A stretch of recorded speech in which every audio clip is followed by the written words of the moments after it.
possibly win, but here it was all about getting that overall podium. I think so. I could see that Luke and Adam were quite close behind, but I didn't want to look behind me too much. Yeah, it was just such a hard-fought battle. Every time we came through traffic, I'd seem to get a good lunge through, and then they'd get held up a bit, but then they'd catch me back up again. And now, obviously, you like the wet weather, or have you done first time you raced this kind of wet, is it? Or? I don't mind either, to be honest. Whatever it throws at me. Yeah, it means you can go over the modern cars a bit more, doesn't it? Definitely. Now looking forward to a few weeks' time, the next round. Yes, yeah, a couple of weeks off. We've probably got a few more developments. I've got a new sponsor on board called the Lighting Consultants. They're going to help us move to a whole other level. So hopefully we can be doing this in the dry as well. Well, good luck with that. Well done. Perfect. Thank you very much. That was our third place car, Nathan Ward. And Chris, obviously my looking at tyres doesn't work very well, so I won't do that again. Back to you. Thank you, mate. I think no one was going to win from that one in those conditions. Look at it, it's terrible. Now, we may have a slight issue camera-wise in the start of this race because Kevin just reported to me that the cameras over the far side of the circuit are down, and so he's gone hurtling off to try and find out why, and that also means we've lost the person that's doing the camera chasing, therefore, downstairs. He's gone hurtling back again now. Really? He's come around at moderately high speed, and Your Honour, I think he's sort of changed a battery or something by the looks of things, and then gone hurtling back again. So even as we speak, he's heading back to mission control to get into position to direct the next race when that gets underway. But look, they're waiting for him. Clearly, there's no cars on the grid yet. I was just looking round, and I'm not aware that they're doing any great cleanup here, so I'm not sure exactly what the issue is. Now, what we do have, and this could be the reason why, is that I've read a grid out, and Dave Goddard's also said the same as just after I'd worked it out, is that the grid I read out, although it's linked to race 2, is actually their first race grid, and there is no grid anywhere for this second race. I've looked on the bulletin board on Coombe, I've looked on TSL, and there is no grid for what should be, race number 8. So there may be a hold up while we're going, well, this isn't right. Well, here they go. They are releasing them now, telling them to turn their lights on. What is the grid based on for this one, Ian? Well, I think from memory, it is race 1. He said, let me get the regulations out. It's either race 1 result or fastest lap. But either way, yes, I noticed the same thing with regard to the grid that was published, and I had a question mark over whether it was correct or not. Well, it's certainly therefore would let me just do another refresh and see whether I get a change. Yeah, sadly, there's as you can imagine with this weather, I think is the biggest issue is that there's all sorts of comms issues they're struggling with downstairs, let alone us. I noticed we got an amended Dave Allen grid as well, so I'll have a look at that in a little bit. I haven't noticed what's different about it, but even just refreshing the TSL website takes a while, so there's a clear struggle there. I heard there's comments that the cable they normally use from this building over to the start line, there's too much noise on the line, so they suddenly had to grab some of Kevin's bandwidth or something, and then that also probably shows why we've had the odd issue here. So it's like, welcome to this lovely weather.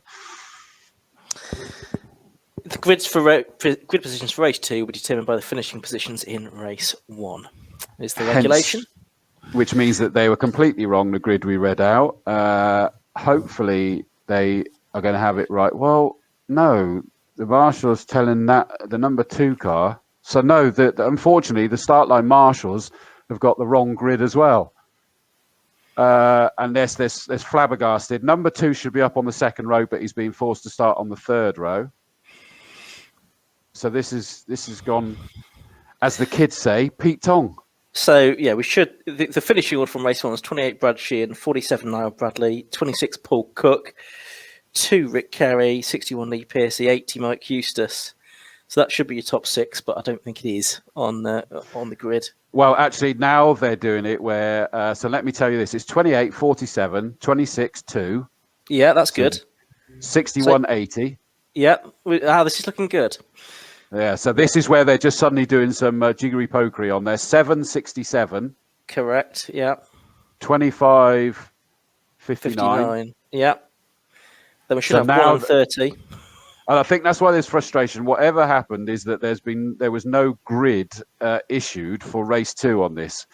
And now the start line marshals therefore had what we had, and then they've suddenly gone, no, that's not what it should be. And so they're having to go with possibly what you're just doing there of looking at the race results, to be honest with you. Oh, it's all hard work in this weather, isn't it? So let's have a look. 1 and 30. Yep, that's right, on race 6. 77 and 8. On race 7, yep. 76. Yeah, and we should have 21 next to him. Yes, but they're getting him to go to the wrong place. Keep going, Andy. Keep going, Andy. Yep, he stopped where... Because, again, you see, these drivers are confused because they're going, well, I thought I was going to be on here because they've done what we did. Yeah. Then it looks like, what's that, 23, 60, 31. Yeah. So I'm struggling to see the numbers now at my age, you know. Well, then it should be 68, 37, and if they're there, because they retired from the first race, 83, 19, 66, and 10 will be the last. 19. Well, you got 37 is there, and then there's gaps, and then there's the 19. Yeah. Yeah, and so I suspect we've lost, because Gary Birthday retired from race 1, and Mark Cullimer and Clive Watson both had... Clive Watson had Mark Coombe had damage from that start line incident, didn't he? And I don't think Clive Watson really made it out at all, from what I remember of the first race. Anyway, right, that all makes sense. So we got there in the end. Well done to the start crew because they had to do that with no grid actually issued. So goodness only knows what happened there. Right, we're off on this, and you'd imagine, Ian, that they'll get 2 green flag laps here as well, won't they? Should do, yeah. Changing conditions since they qualified and since the earlier race as well. So to give the drivers the opportunity to see where the grip is, more to the point where it isn't, where the puddles are, as they are starting to form now. I think they'll get 2 sighting laps behind the safety car under this green flag before they take up their positions again for the restart. Just looking at how we're doing for time, we are, having started the day a little bit ahead, we're now sort of back on schedule, as it were, with the with 1 or 2 delays that we've had. So just as well we did make that slightly early start to racing, 20 minutes or so. And I guess it was always known. Oh, sorry, Ian. I was just going to say, Dave Goddard's informed us that the correct grids are now on TSL. Okay, they must have appeared in the last few moments. Yeah, because I kept refreshing and they definitely weren't. But thanks, Dave. They are there now. Safety car there, as it came into the S's, found a huge puddle to splash through. Not necessarily one that would be on the racing line, but nevertheless, this Honda safety car, which looks magnificent, doesn't it? Did find a puddle. There's plenty of spray though being kicked up again by these cars on the green flag lap. So it'd be interesting to see how this changes the complexion of the race. This should play into the hands, in theory, of the less powerful cars, so the M2 class cars. We've seen those cars win outright before in wet conditions, so that's a possibility here, I guess. The 6-cylinder cars, again, less powerful cars. 330s of Jim Benson, Ben Pearson, those kind of people. Again, those could come into the equation a little bit further up the order than they otherwise might be with these difficult conditions. Just as well, we've got a second here. Where's it gone? There's my cursor. Is Jan Walger says, while we're waiting, can Louis and I wish Graham Earl a happy 90th birthday on the 10th of May? Happy birthday, Graham. 90 years old. Fantastic. So happy birthday indeed. And I hope you're enjoying it, Louis. I know you'll be back there with your full setup, my friend. And I do love it that you really go to town with it. And Jan, you always make sure that he's got his picnic and everything else. And keep it going, guys. Keep it going. It's wonderful to see. Well, everyone else knew that it's 2 green flag laps, but Brad Sheehan decided to stop on the grid. He's just itching to get on with it, I suppose. Yes, it does say in bright lights on the gantry, 2 green flag laps, but he didn't see that. And the safety car had carried on going. I tell you what, looking at the exit of Folly, albeit it should be off the race. And yeah, it is just about. There's a big old puddle you can see as they start rising up Avon Rise. So it literally is the bottom of the hill there, if you will. And that's a big, big puddle. Yeah, it's starting to get more difficult, the conditions now, isn't it? As the afternoon wears on, as the more and more rain falls. I mean, I just popped out of the box a few moments ago, and you're right, it is windy. And at that point, the rain was not actually that heavy. It was sort of persistent and annoying. It wasn't really, really heavy rain, but it is falling pretty steadily. So track conditions are just going to get worse and worse. The best we can hope for is that this wind does sort of blow it through fairly quickly. Anyway, cars back around here again for the... I like your optimism there, Ian. I like that. Well, you've got to don't buy into it, but I like it. I just feel that you have to have faith that things might turn out for the best. Otherwise, what a dark place you would be.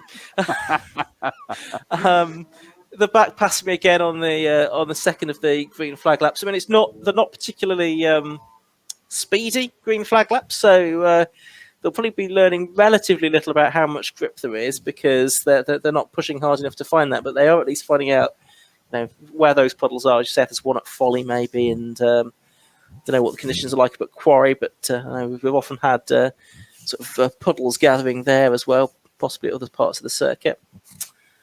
19 car is the last car out there, by the way, which is the Rob Lyons car. So no Mark Cormer, Clive Watson or Gary Burstow on the grid for this second race.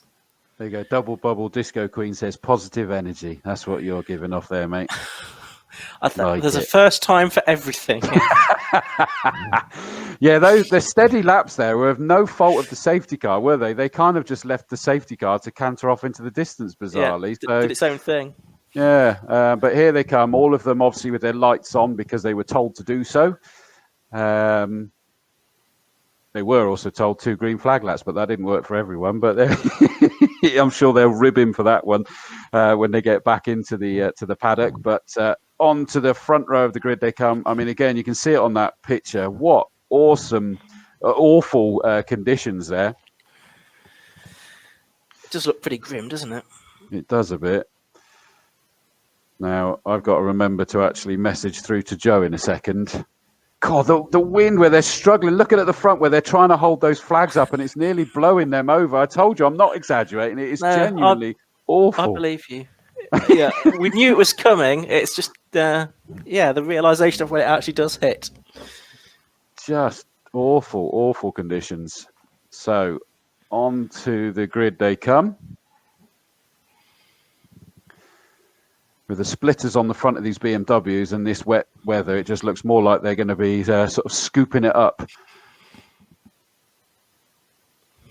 The last few are taking a long time to get into place, aren't they? But I don't think there's any issue with tyres being up to temperature or anything. Last one's in. Green flag has now been waved. We've got this 20-minute race for the BMWs. And we look towards the gantry to see what we're going to get now. 1 light, 2 lights. On goes the 3rd, the 4th, the 5th. The engine notes rise. Off go the lights and steadily off go the field. Apart from 61, what an incredible start there from Lee Piercey. Up the inside of our pole sitter already, but he's just been checked there. I think that there may have been a slight bit of contact there to put him backwards, which actually means our pole sitter... Wow, what a second phase he got there because he screamed himself up into the lead despite the fact that he nearly dropped down to 3rd for a second. But Brad Sheehan looks to me as though he's managed to... Oh, no, it's not, is it? It's the Niall Bradley that's done it. There was white was all I could see through the rain, basically. Yeah, it is Niall Bradley that's got the lead. Brad Sheehan in 2nd. Lee Piercey, they're up to 3rd after that good start, as you say. And then 4th is Mike Eustace in the number 80 car, up from 6th position on the grid. So the cars that have gone backwards then are Paul Cook and Rick Kerry. Rick Kerry, I can see, is in 4th, 5th, 6th position behind Jim Benson. And Paul Cook is 7, 8, 9, I think he's 10th at the moment. So he's made a really slow getaway, struggling to adapt to these conditions in a car that is still new to him, as he was telling Josh earlier on. So it's Niall Bradley leading, Brad Sheehan in 2nd place. And 3rd going with them at the moment is number 61, Lee Piercey. Well, the front two of the front three. I was about to say it looks like Sheehan. In fact, Sheehan is trying to sort of find a space to throw his car, but round the outside now goes Piercey. Surely not in these conditions. There's puddles out on the outside of the camp corner. He somehow made it stick. He's still alongside Sheehan as they go along the start-finish straight. Not managed to make the move yet. Sheehan's got hugging the inside line, but they're going to find puddles through that section. They've gone 3 wide, and I think that into the lead has suddenly gone Piercey. But I'm waiting to see as they get up the top. It's the black car of Piercey. He's gone from 3rd to 1st. Brilliant stuff from Lee Piercey then. He takes the 2 white cars of Niall Bradley and Brad Sheehan, and after a good start, he's had a good first lap and a bit as well. He's gone into the lead of the race. Bradley 2nd, Sheehan in 3rd. Now, what can he do from here? Can he sprint off into the distance? We've still got nearly 18 minutes of the race left to go, of course. It's a 20-minute race. In 3rd place is Mike Eustace. In 4th place is Jim Benson, and that's just worth reiterating what an amazing performance that is, because he is in one of the 6-cylinder cars up against all the M-Series engine cars that he's ahead of now, including Adrian Williams as well. He's ahead of him. He's ahead of Rick Kerry. He's ahead of Paul Cook, who's still making no real progress. Really difficult for some of these more powerful cars to get any kind of power transmitted through the wheels to the tarmac. Really, really tough conditions for these big, powerful BMWs. Isn't it just? But down they come towards us to complete their 2nd lap, and deliberately missing the apex from Piercey. Now, there's some serious experience in this drive by the looks of it for me. Not as wide as he went last time round, but definitely missing that apex, and it's keeping him out ahead of Bradley and Sheehan. Those two are possibly, relatively speaking, falling ever so slightly back. Eustace, Benson in 80 and 59 are in 4th and 5th. Then it's the 67 and 25 cars having a great fight, both leading their respective... Benson's leading Class 1. M2's being led by Williams. In fact, Pearson needs to get through to try and challenge Benson, but not yet. Yeah, also in M2, Wayne Lewis needs to make up places as well if he's to catch the class-leading car. He's lost another position on that lap as well, and Wayne Lewis led the championship coming into this weekend by just a single point from Jim Benson, and he was another point ahead of Niall Bradley, who was another point ahead of Ben Pearson. The point system within the BMW Car Club Racing Championship is such that it's going to be really, really tight all season long. A change for 2nd place at Tower Corner. Brad Sheehan got his car up the inside of Niall Bradley, and he's taken the place away, and he's sort of sprinted off after Lee Piercey now as well. Can Sheehan, now he's sort of cleared Niall Bradley, can he challenge Lee Piercey again for the lead of the race? Fascinating stuff. We just had a big moment there. I missed most of it because I'm trying to get the info through to Joe Lukovic, but 26 Cook had a big moment here at camp. He's got going again, but is way down the field. Legitimately, it kept showing him there in first race, didn't it? But this time it's legitimate. Yeah. He's right at the back. Now, it looks to me as though Bradley, number 47's dropped down to 3rd and is a long way back from these guys. Apologies if you were commentating on something happening with those guys, Ian. But he's dropped quite a bit away from the lead too. Yeah, so he was passed at Tower Corner by Brad Sheehan, and Sheehan immediately put a bit of daylight between himself and Bradley and was catching Lee Piercey, which I think he has continued to do. Sheehan on the last lap did a 1:25.048, so that's the fastest lap of the race so far. It was only the 2nd flying lap, of course. Got the gap down to about half a second to Lee Piercey. It was half a second faster than Piercey that time. So if he keeps this momentum up, could be right with Piercey this time, and he's heading to Tower Corner where he got past Bradley a lap ago. So can Brad Sheehan, who won the first race of the day here, get up into the lead? Well, he got really close to the back of the black and yellow car of Piercey at Tower Corner that time, but he couldn't make it through. So it is for the moment Piercey that still leads from Brad Sheehan, but fascinating to see how this race is playing out in completely different conditions to the first one. It is, and down come the leaders for the 4th time. Still 14 and a quarter minutes left to go, and again that very different line by 61 car Piercey. The spray coming off of these cars is quite incredible. Big rooster tails as they go down towards Folly there, and you can see that Sheehan sensibly in that white 28 car is going a different side of the circuit to the leader, just so he can see. That's the only thing he's trying to do there. I need to be able to see where my braking point is. Otherwise, he's blinded by the spray. That sounds like a song, doesn't it? But it's not. As they come towards you, you can watch them just taking completely different lines. Yeah, and Paul Cook, who finished third in race 1, he's down to 20th position now, just because he's finding that car so difficult to handle in these conditions. The first of the cars is about to be lapped. That is the 68 Cup Class car of Gareth Thomas. That's by Lee Piercey and Brad Sheehan. And we're going to get him by Tower Corner, because I think he's pulling away to the left-hand side of the circuit to let them through on the inside at Tower, in actual fact. Now Bradley is still there in third, Mike Eustace fourth, Jim Benson fifth, leading his class. Class M2, by the way, you mentioned earlier on, that's still being led by Adrian Williams. But looking back at the leaders as they head back towards you, Chris, it's the black car of Piercey with Brad Sheehan putting a lot of pressure on him. There's a few key runners and riders that are not liking these conditions. I've just seen the 7 car of Lewis losing another couple of places on that lap. Equally, the number 2, the 1 series of Kerry. Rick Kerry went really strongly in the first race, but is struggling like mad in this one, isn't he? Down in 14th position and losing places most laps. But the lead 2 are just carrying on. In fairness as well, Bradley looked strong at the beginning in that 47 car, but he's just let those guys carry on and have their own race. 76 has called it a day into the pits here by the looks of it. But Sheehan is taking the fight to the leader, Piercey, isn't he? Something brilliant. But both of them taking very different lines, not just for what I said earlier, eyesight-wise, but I think that they are trying different lines in general.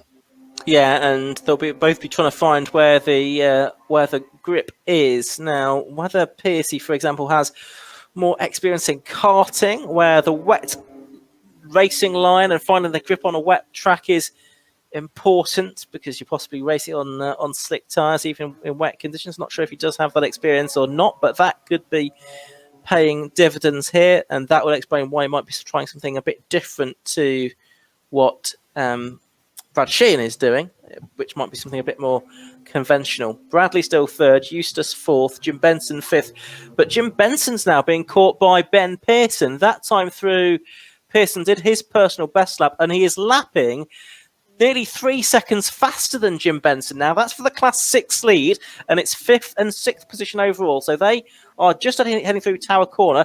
That's going to be, well, that might have changed by the time they get to you even, Chris, because Pearson is having a go at Benson as they go through Bobby's.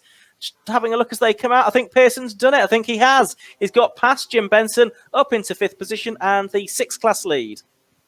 Wow, fair shout. That was, and our leaders are picking their way through traffic. I think they're probably on the farm straight towards you. That was looking like a mighty challenge for them, because they need to do it, but they need to be careful about it. There goes Pearson, and not only is he in the lead, he's pulled a long way from the 59 car of Benson, hasn't he? So I'm not sure whether they've got an issue with that Benson car, because we felt it was off the pace in the first race, didn't we? Yeah, it's a little bit compared to where I'd expect to see it. Lee Piercey, we've got yellow flags now down at Tower. I can't see why at the moment, but the leaders are just heading into that part of the circuit. And I was just about to say that Lee Piercey and Brad Sheehan have just lapped Paul Cook. Bear in mind, he was third in the first race. He's been lapped now, within the first 10 minutes of this race. That's quite incredible. Yellow flags have gone in, by the way. So the incident cleared at Tower.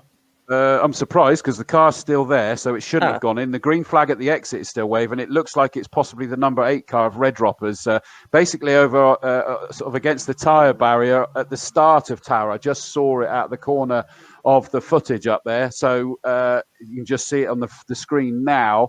But that looks possibly more like it's just gone into retirement rather than hit anything. Now, where's that? Is that yellows up at Quarry as well? Was that Quarry that we were just looking at then?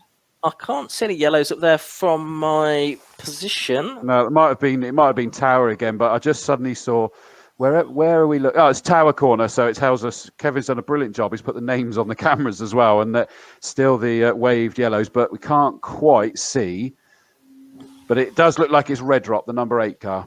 Okay, leaders are back with me again. This is on lap 8 with just under 9.5 minutes left to go, and it's still number 61 leading, Lee Piercey from Brad Sheehan in second place. They've just lapped Rick Kerry as well, and 21 Andy Abrams as well, who are battling for 14th and 15th position overall. Paul Cook is up into 16th place now, and Niall Bradley, now he's fallen ever further away from the first two. Is he going to come under pressure from anybody? I don't think he is, because Mike Eustace is a fair distance back behind him as well. So just quickly, across the line, there's a great fight. Denwood's just been passed by Harborough in the older style number 30 car. And I saw that was closing down. He's done it all, and we just got our leaders in towards camp. And I thought for a second that Sheehan, number 28, was trying to dive up the inside of Piercey, but Piercey just took that wide out sweep across the apex, so it shut the door, and it means he's taken that pace onto the start-finish straight. So heading up Avon Rise, he's under no pressure from Sheehan this time. That didn't work, and I think I just looking the wrong way, missed a potential issue again for Kerry in number 2. Abraham's got past him now. But, that was obviously very different lines taken by those two. Oh, and we've got running very wide here, and onto the grass goes the number 7. He just absolutely aquaplaned off the circuit there, but managed to get it back on the circuit instead of hitting track furniture. Well, that's championship leader Wayne Lewis as well, who is down in 18th position. He's 4th within his class at the moment, so he'll be dropping points. It could be Niall Bradley or Ben Pearson that potentially might move into the championship lead after this weekend. Need to work all of that out, of course. Leaders have just gone past me again. Piercey and Sheehan still quite close together. And just heading back towards you again is that E30 of Dan Harborough, who's up into the top 10 now, having got past the reigning champion, Kevin Denwood. They're back up towards camp as well. Well, I'll tell you what you're going to see coming out of Quarry very shortly is 2 cars that were side by side, and it is an important battle. It's Travis in 77, Granger in 37. That's 3rd and 4th in Class 6, so only one of them's going to get any silverware. So they're having a great fight coming onto Farm Straight as the leaders cross the line for the 9th time. It's still Piercey who's just putting a new fastest lap of the race despite getting through some back markers. How did he do that? Oh, great stuff. And you mentioned Granger there in that battle with Travers. Of course, Granger's come through from the back of the grid as well. He finished 21st in race 1, so started on row 11 of the grid here. And despite the fact that this car's well misted up, he has closed in on Paul Travers, and it's a battle for 8th and 9th position between those two. So that's a good scrap going on. And the leaders are heading towards me with a back marker getting very sideways out of the S. It's just in front of Lee Piercey. I imagine that was a slight heart in the mouth moment for all concerned. Piercey's cleared the back marker. So too now has Brad Sheehan. But, oh no, I don't think he has. I wonder if the back marker knew that Sheehan was there, because Sheehan all of a sudden has lost a good few car lengths to the race leader Lee Piercey. So that will harm his chances, I reckon, as we go into the final 6 minutes of the race. But yeah, incidentally, I was going to say Benson's crossing the line. He's about to lose 2nd in that Class 6, and he's lapping sort of like some 6 seconds off of his best time in this race, and he's already lost out now. So Travers up into 2nd in class. Granger, of course, 37, is going to go with him very soon. So Benson, for me, undoubtedly has an issue.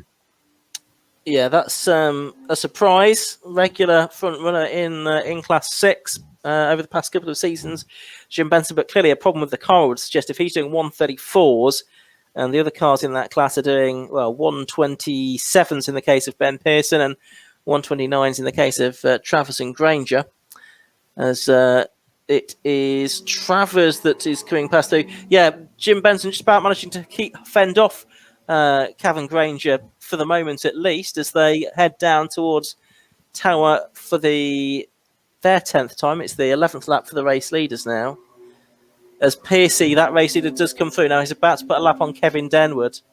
I think that'll be 2 laps. No, just the first lap is putting on Kevin Denwood, I think. He's now over a second clear of Brad Sheehan in 2nd place. Right, so we wait for the leaders to come down towards us. Just notice that 26 Cooks got past 2 Kerry. Of course, those two were embroiled in a great fight in the first race, but they're not where they were this time around. They're in 15th and 16th, 5th and 6th in class. But we'll wait and see. There's the 77 Travers. Granger has done it. 7 is really struggling there again, is Lewis. Just not liking this the camp corner in particular. Here comes our race leader through past that Graggle, and it means that he's got 3 back markers between himself and the 2nd place Sheehan. And in fact, looking at that, I'm wondering whether Sheehan's decided with 4 1/4 minutes left to go, he's not going to be able to do anything about it, so he's going to nurse that one home with still a good haul of points. Yeah, possibly so, because he, had the victory in the earlier race, second place in the second race at Silverstone after that DNF from a good position in race 1. Possibly just keen not to have any more non-finishes during the course of the season. Good drive this from Ben Pearson in 4th place as well, because he's got ahead of Mike Eustace now. So we've got a Class 6 car into 4th position overall, behind the 3 M1 class cars, ahead of all of the M2 class cars. Great drive from Ben Pearson in the Class 6 car. Did some compact cup racing, I think, as well a few years ago. Did Ben. But yeah, coming into the last 3.5 minutes, last few laps of this race. Looks like it's going to be Lee Piercey that takes the win, which will be very well deserved after a great start and a great first lap or so for the race. Looking off into the distance to see where I've lost track. Oh, they're just coming out of Bobby's by the looks of it. Yeah.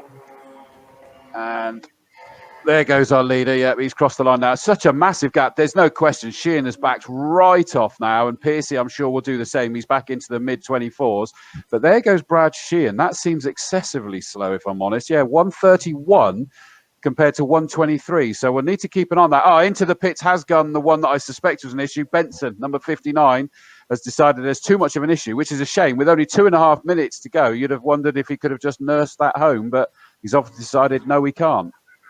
Well, that'll drop him down the championship table, having been second in the points coming into this weekend. So he will have to have a bit more work to do in the rest of the season. Yeah, as you say, all of a sudden, Lee Piercey's got a huge lead now. It's 9.8 seconds over the line. I don't think Brad Sheehan's in any danger of being caught by Niall Bradley, though, because Bradley is, only now heading in towards the S's, is he? Is he even there? Where has... Niall Bradley did go through, didn't he? Past you. Yeah, he is still there, but he's so far behind Brad Sheehan now. It's surprised me exactly how big the gap is. Yeah, there's a lot of them struggling. We just had as well, by the way, is that 80 Eustace got from 5th to 4th, past the 25 Pearson, primarily because he got held up behind Andy Abrams as they came through Camp Corner. And Eustace took full advantage of that along the start-finish straight. But Pearson's going to come back at him now, because this time Eustace has been delayed by Andy Abrams a little bit. They've still not got past that slower car. And Pearson, I thought, was going to be able to dive ahead going into Tower Corner. But no, Eustace holds on for the moment. So Eustace back into 4th, Pearson down to 5th with just about a minute of the race left to go.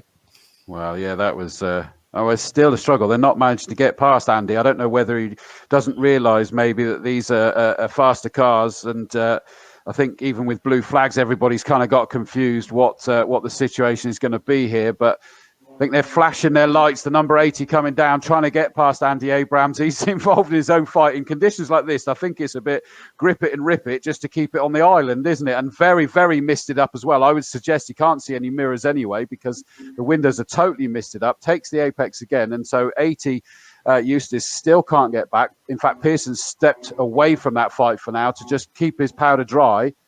Yeah, and Andy, sadly, local driver, local superstar. But I don't think he realises that they're faster cars behind him at the moment. I'd be confused out there as well, to be honest. Yeah, not surprised, really. Pearson is going to try and attack. Checkered flag.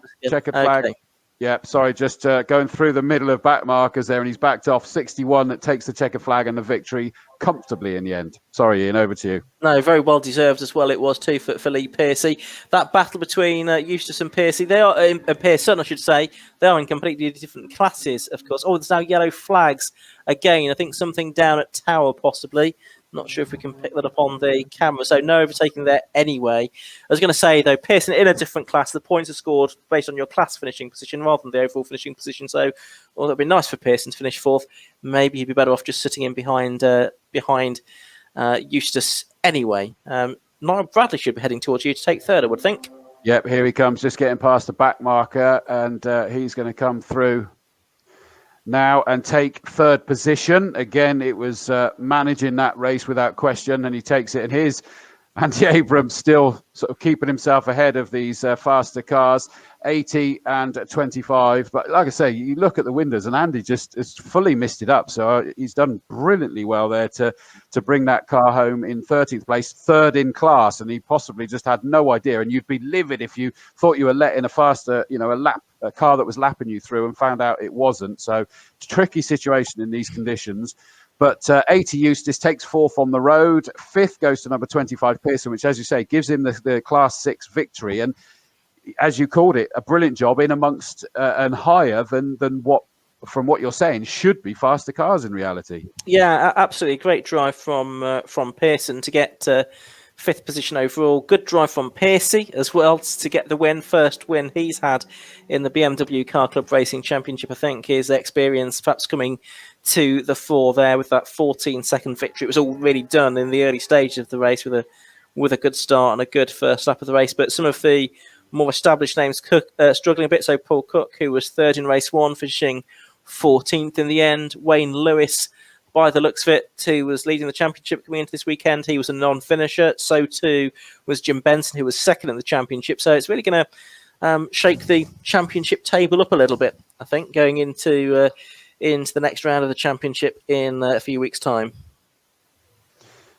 I'm just quickly looking, is that we've got an amended result for the last Mazda race, which means we've got an amended grid. Now, can I see car 34 in Cameron disqualified from result, contact with another car?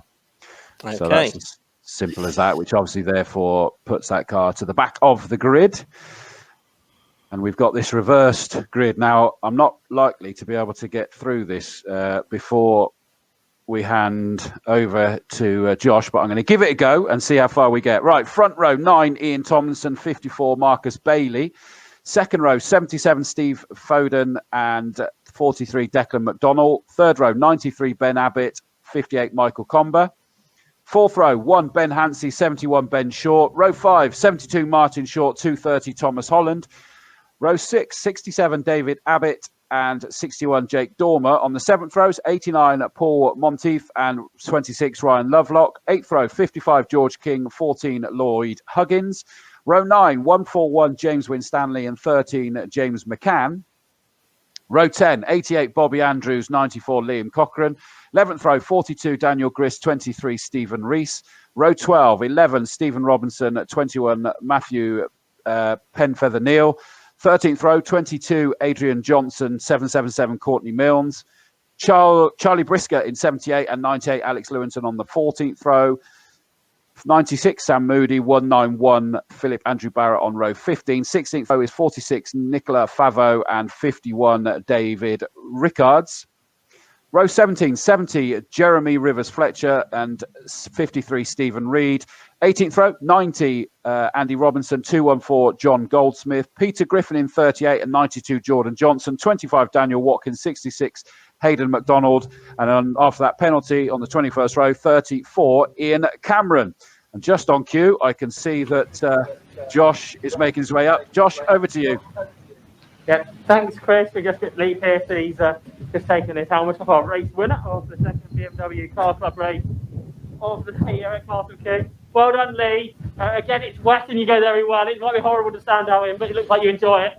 It was good fun, really good fun. The car was faultless. Just the aim of the game was to keep it on the island and see how we go. And I was enjoying myself, so no, it was good. It's a good result. So really pleased. It was really close. You had Bradford right up your tail for most of it. I was looking in the mirrors and I could see him, and he down the back, he was far better than me on the brakes. He kept calling me in, but I was like, he's got me as a marker, you know, and I didn't have anyone else. So he was hanging on, and then luckily I got some traffic in the right places, and I think they gave me the gap, and that just gave me and say I was struggling with the pit signals, and I don't know how long was left, and I got a few signals in the end, and yeah, it was good. It was good. Obviously, you had a long time out of car racing doing bikes, which is so different coming back to cars, is it? It is. It's It hurts less when you crash. Yeah, no, it's good. It's good to be back. We come back doing the cars as a bucket list from my dad before he gets too old, doing the 2-driver stuff, and we've stumbled upon the BMW Championship, and a great bunch of guys, and we're learning. You know, the cars. It's only his third outing with the engine that we got in it and the setup, so we're still learning. So I think it's we've got a good setup for the wet, and we need to find a bit for the dry. So, but no, it's good. You doing some more 2-driver stuff this year? Yeah, Dad'll be back in the car. Brands Hatch is local to us. Some of the road sport rounds with the 750 Motor Club. So yeah, Dad'll be back in the car with us. And you know, hopefully the restrictions lift and we get the family along, and that's what we do it for. You know, we go. It's a family weekend, so it's a shame they're not here. I'm sure they're watching at home, hopefully. And no, it's good. You doing the full season with the car club? That's the plan. You know, so far it's that's the plan. So we'll see how we go. Well, well done today. Great drive. Thank you. Appreciate it. In second was Brad.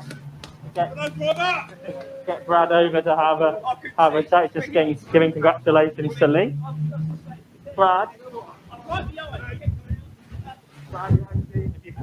Sorry to interrupt.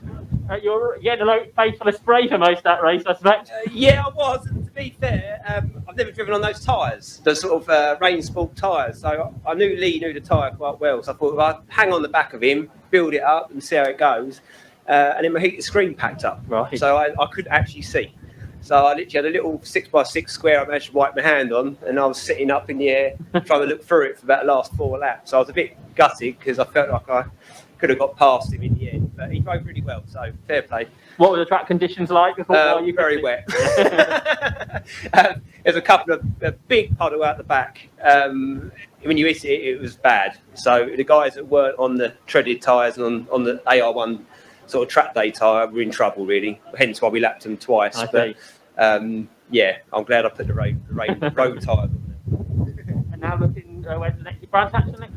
No, Donington 22nd of May. It's a busy start, isn't it? This is, yeah, we've had 6 days off and we're back in. So it's good though, because last year it didn't start till August. So it'd be nice to get a full championship.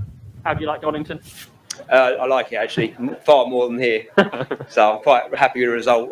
First in the first race, and obviously finished behind Lee in this one. So I'm really happy. Good for the championship, isn't it? Yeah. The guy I needed to beat, I beat. That's the main thing. Oh, well done. See you next round. We got. We're going to have to get Niall Bradley in for a chat. Who was a bit behind these two in this race. Third place, Niall. Hey, Josh. What was it like for you? Yeah, it was leery enough. I couldn't see, man. The fog in the window, and it just couldn't see from about lap 2 in. But to be fair to the two boys, the pace was brilliant. No way. I wasn't matching it today, something we need to work on, I think, with the car is get a good wet setup for it. But all in all, still happy, points in the bag. So yeah, even if you can't see and you weren't happy, third place is a pretty decent way to end the day. Yeah, obviously we all won first, but in regards to the championship, I've only really dropped 1 point to who's coming behind me. I think it's Brad. Yeah. But we live to fight another day. And Donington, it should be another close race there, I suspect. Yeah, it should be. Yeah, definitely. Don't know what the weather's giving. No. We definitely need to get some practice in the wet, don't we? But no, all in all, good. Can't fault the car. Big thanks again to Dave Rowe who maps it, IA Motorsport who does the geometry on it, and Michael at ME Auto Services who does all the running of the car, all the mechanical work to the car. So yeah, big shout out to them blokes. They're really, really good, really helpful. Well done, and see you at Donington in a few weeks. Thank you, Josh. So more 750 Motor Club action up next, Chris. Imagine there's lots of them on the grid. Yeah, thank you very much. Much appreciated. Let me just remove that. Thanks, Josh. We'll see him in a little bit. So we